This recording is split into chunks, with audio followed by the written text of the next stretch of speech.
warahmatullahi wabarakatuh. Waalaikumsalam. Dengan saya Muhammad Faris mengerjakan mau wawancara dengan narasumber Massimiliano. Kami akan wawancara tentang bab radikalisme terhadap Pancasila. Saya mulai Mas ya, untuk pertanyaan pertama.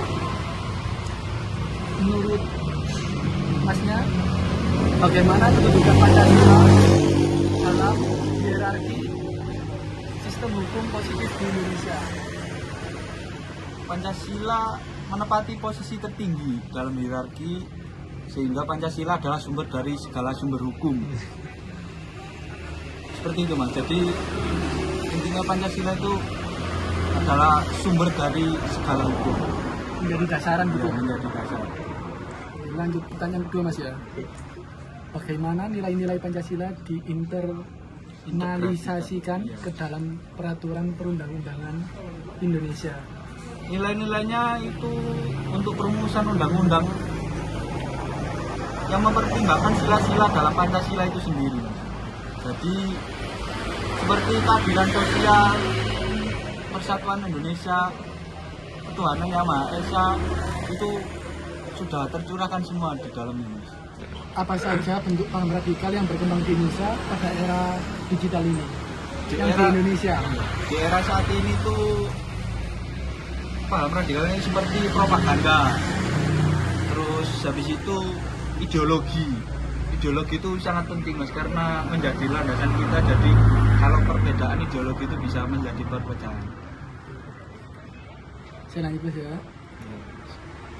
Bagaimana peran hukum positif Indonesia dalam upaya pencegahan penyebaran paham radikal? Cara pencegahannya?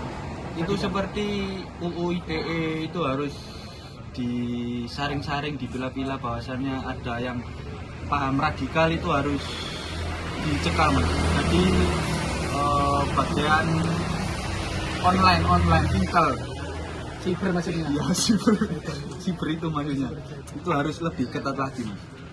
Berarti lewat digital Mas? Digital, from digital itu sangat baik. Saya lanjut ke pertanyaan selanjutnya.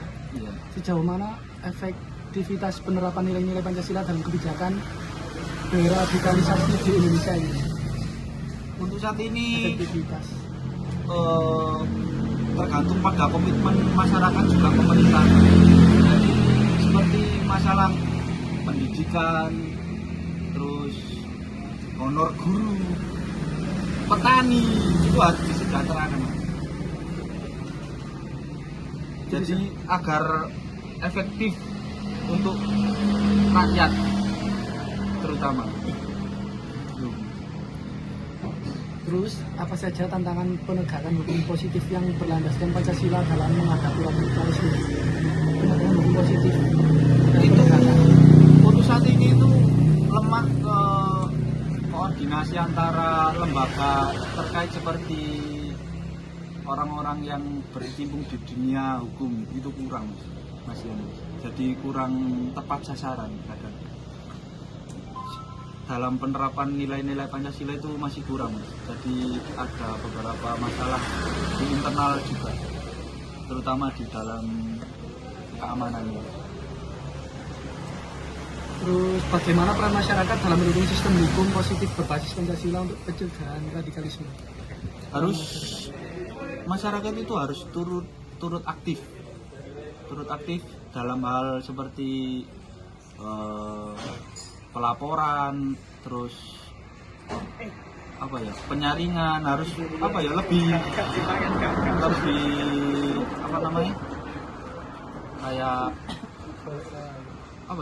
bisa menyaring positif dan menyaring negatifnya yang mana. Terus harus turut aktif melaporkan bahwasanya ada yang salah, itu harus segera dilaporkan dan ditindaklanjuti. Berarti bisa lewat sosialisasi. Ya, sosialisasi terhadap lembaga-lembaga pemerintahan seperti intelijen, cyber, gitu harus menyeluruh. Saya lanjut Mas ya. Bagaimana perkembangan teknologi informasi terhadap upaya pencegahan paham radikal melalui hukum positif? perkembangan teknologi ini saat ini menjadi tantangan yang sangat besar Mas, karena sekarang itu musimnya viral, dikit-dikit viral. Jadi kalau kita menemukan hal-hal yang sekiranya salah itu harus segera dilaporkan. Kalau begitu kita melaporkan kepada pihak yang berwajib. Peran masyarakat itu harus aktif Mas, karena di era sekarang ini sedikit-sedikit informasi itu dapat menyebar dengan cepat. Sedikit lewat digital, Iya. sedikit medsos.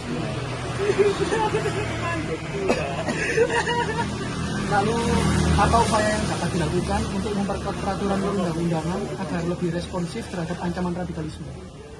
Peraturan perundang-undangan. Untuk saat ini lebih itu sih difokuskan masyarakat itu tadi harus ada penyuluhan, habis itu sosialisasi kepada masyarakat tentang bahayanya radikal, habis itu seperti peningkatan kapasitas aparat, cyber, intelijen negara Kalau ini. lewat digital gimana? Kira-kira caranya? Itu tadi masyarakat itu harus turut aktif. Apabila ada yang sesuatu yang salah segera dilaporkan, tidak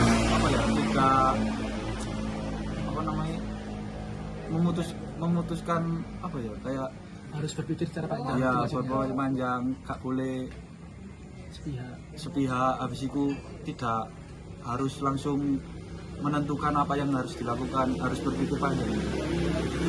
Lalu bagaimana rekomendasi kebijakan hukum berbasis Pancasila untuk pengoptimalan pencegahan paham radikal di masa depan? Itu tadi harus dibanyakkan sosialisasi, karena intinya itu pendidikan Mas, pendidikan itu penting sejak dini, harus dikasih tahu bahwa ini salah, ini paham yang salah, ini paham yang melenceng dari Pancasila. ideologi kita seperti Pancasila, itu harus kita kuatkan sejak dini. Jadi dibuat seperti pondasi ya. Iya. Kita harus intinya itu dari kecil Mas, sejak dini itu dari sekolah itu diajarkan norma-norma yang benar, pemikiran yang benar, jangan sampai melenceng dari ideologi kita terutama Pancasila. Baik, itu saja yang akan saya tanyakan kepada saudara Masih. Sekian, terima kasih. Sama-sama. Apa saja tantangan penegak hukum positif yang berlandaskan Pancasila dalam menghadapi radikalisme? Untuk menghadapi radikalisme itu ada beberapa cara, antara lain itu perbedaan pemahaman terhadap Pancasila, belum tegasnya aturan hukum, serta kewaspadaan agar tidak melanggar hak asasi manusia. Selain itu, masih ada aparat yang kurang memahami nilai-nilai Pancasila dan penyebaran radikalisme yang semakin marak di jalan sekarang. Lanjut. Bagaimana peran masyarakat dalam mendukung sistem hukum positif berbasis Pancasila untuk mencegah radikalisme? Masyarakat berperan penting untuk menjaga dan menyebarkan nilai-nilai Pancasila, menjaga kerukunan, penolakan paham radikal, atau biasanya melaporkan aktivitas mencurigakan seperti mendukung program pemerintah dalam pencegahan dan deradikalisasi. Baik.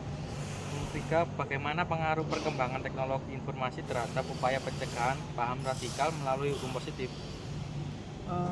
Untuk pencegahan paham radikal melalui hukum positif itu bisa dilakukan dengan cara memahami teknologi yang sekarang ada. Di satu sisi bisa membantu menyebarkan nilai-nilai Pancasila dengan memantau aktivitas radikal secara online. Namun di sisi lain, teknologi juga memudahkan penyebaran paham radikal, membuat pelaku sulit dilacak dan menyulitkan penindakan hukum jika pelaku berada di luar negeri. Assalamualaikum warahmatullahi wabarakatuh. Di sini saya dengan Mbak Arvina mau mewawancarai tugas yaitu mata kuliah PKN. Mohon untuk perkenalkan dulu untuk Mbak Arvina. Baik, perkenalkan, nama saya Arvina. Saya dari salah satu universitas yang ada di Sidoarjo. Saya dari Prodi Pendidikan Guru Sekolah Dasar atau PGSD. Saya sedang menduduki bangku semester 6. Baik, langsung saja untuk pertanyaannya. Menurut Mbak Arvina, bagaimana kedudukan Pancasila dalam hierarki sistem hukum positif di Indonesia, yaitu membahas posisi Pancasila secara yuridis sebagai sumber dari segala sumber hukum. Baik, kedudukan Pancasila Pancasila dalam hierarki sistem hukum positif di Indonesia itu posisinya sangat fundamental dan istimewa karena secara yuridis Pancasila itu diibaratkan sebagai sumber dari segala sumber hukum, yaitu artinya seluruh peraturan atau perundang-undangan itu tidak dapat diubah atau tidak boleh bertentangan dengan nilai-nilai yang ada atau yang terkandung dalam Pancasila.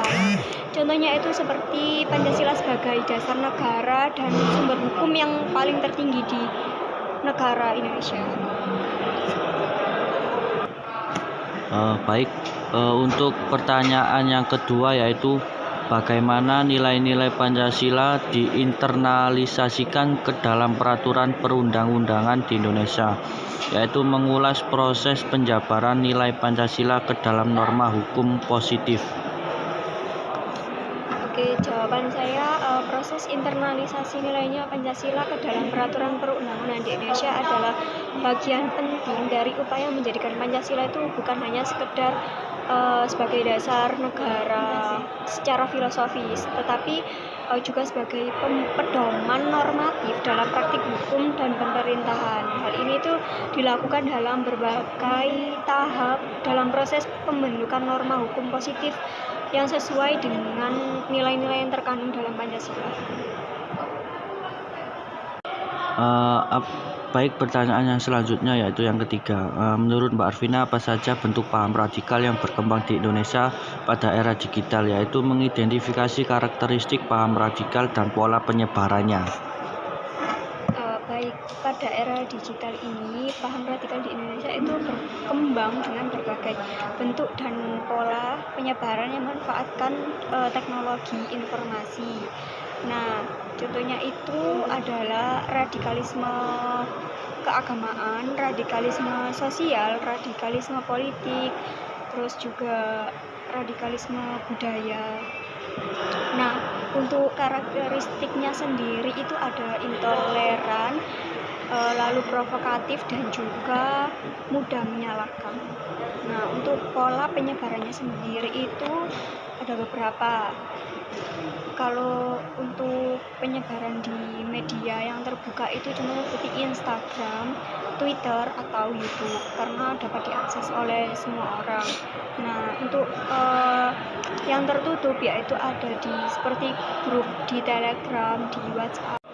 Baik, untuk selanjutnya pertanyaan nomor 4. Bagaimana menurut Mbak Arvina peran hukum positif Indonesia dalam upaya pencegahan penyebaran paham radikal atau menganalisis instrumen hukum yang digunakan dalam pencegahan radikalisme? Jadi ini peran hukum positif di Indonesia dalam pencegahan penyebaran paham radikal itu sangat penting sebagai landasan legal untuk menindaklanjuti segala bentuk penyebaran radikalisme yang mengancam keamanan nasional, ideologi Pancasila melalui berbagai instrumen hukum dan kebijakan negara yang dirancang untuk mengidentifikasi, menangkal, serta menindak pelaku dari jaringan penyebar paham radikal. Nah, contohnya itu ada di Undang-Undang Nomor 5 Tahun 2018, yaitu tentang perubahan atas UU Nomor 15 Tahun 2003 tentang pemberantasan tindak pidana terorisme. Baik, untuk selanjutnya pertanyaan nomor kelima, yaitu menurut Mbak Arvina sejauh mana efektivitas penerapan nilai-nilai Pancasila dalam kebijakan deradikalisme di Indonesia, yaitu mengevaluasi kebijakan deradikalisme dari sudut pandang implementasi Pancasila. Evaluasi terhadap efektivitas penerapan nilai-nilai Pancasila dalam kebijakan deradikalisme di Indonesia itu menunjukkan bahwa meskipun secara normatif kebijakan itu sudah mengacu pada Pancasila, tetapi kenyataan di lapangan itu tidak sesuai atau belum sepenuhnya efektif.